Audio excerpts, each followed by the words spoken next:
네, 연중 기획 뉴스, 길, 사람, 그리고 도시 순서입니다. 오늘은 대구 근대 골목에 숨어있는 서양 미술의 역사를 짚어봅니다. 권윤수 기자입니다. 대구의 근대 역사가 고스란히 남아있는 이곳 대구 근대 골목에는 대구의 서양 미술사도 함께 자리하고 있습니다. 특히 우리나라 근대 화단을 이끈 걸출한 화백 가운데는 대구 출신이 많은데요. 오늘은 미술과 함께하는 근대 골목 투어를 떠나보겠습니다.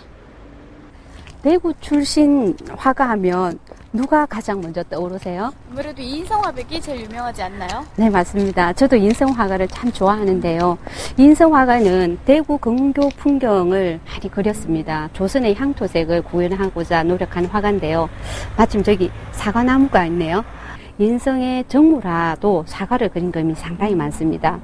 마침 국립현대미술관에 있던 사과나무가 얼마 전 대구로 돌아왔습니다. 그래서 대구 시민들이 너무너무 반기고 그 그림을 지금도 사랑하고 있고 그렇습니다. 계산성당을 담은 화가들이 참 많지만 인성만큼 이렇게 또 아름답고 독특한 색채로 담은 화가도 없다고 생각합니다. 그 당시 아마 대구의 랜드마크는 단연 계산성당이었습니다. 어디서 보더라도 두 개의 탑이 다 보였거든요. 그래서 여러 장면이 있지만 계산성당을 멀리서 바라본 장면도 있지만 또 남쪽에서 바라본 이 모습도 인성에게는 아주 색달랐을 것 같습니다. 이 감나무는 인성나무라고도 합니다. 왜 그러냐 하면 그 계산동 성당이라는 그림 남쪽에 보면 나무 한 그루가 서 있습니다. 근데 그 나무는 지금 앙상한 겨울 풍경인데요. 이 나무가 감나무를 그렸는데 이 감나무는 사실 죽고 없고요. 지금 이 나무는 그 옆에 있던 100년 된 감나무를 옮겨와서 여기 심은 거거든요. 이상정 장군은 독립운동가시거든요. 그리고 동시에 대구의 서양 화가 1호입니다.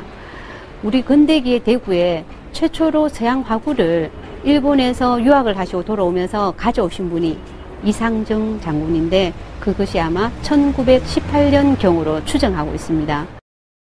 대구 근대화단에서 또 빼놓을 수 없는 화가 한 사람을 들라면 이쾌대를 들 수 있습니다. 이쾌대는 20세기 초에 근대기에 1930년에서 40년경 사이에 최고의 인물화가로 평가받던 분입니다. 이쾌대는 이인성과 마찬가지로 이곳 수창초등학교를 같은 해에 졸업한 인연을 가지고 있습니다. 이 두 사람이 똑같은 해에 졸업을 했는데 두 사람은 사실 아주 다른 삶을 살았던 사람입니다.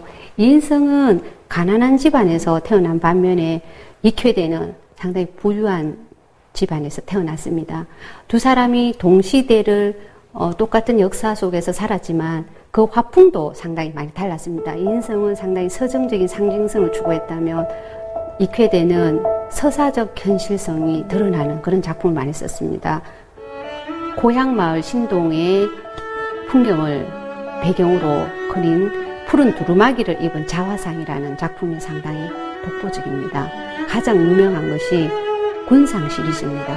이쾌대는 1930, 40년대 최고의 인물화가로 평가받는 사람이거든요. 1950년 6.25 전쟁 당시 이중섭 화백을 비롯한 전국의 많은 미술작가들이 대구로 피난을 와 작품 활동을 펼치는 등 대구가 우리나라 근대 미술의 중심지였고 그 흔적을 근대 골목 곳곳에서 찾을 수 있습니다. MBC 뉴스 권윤수입니다.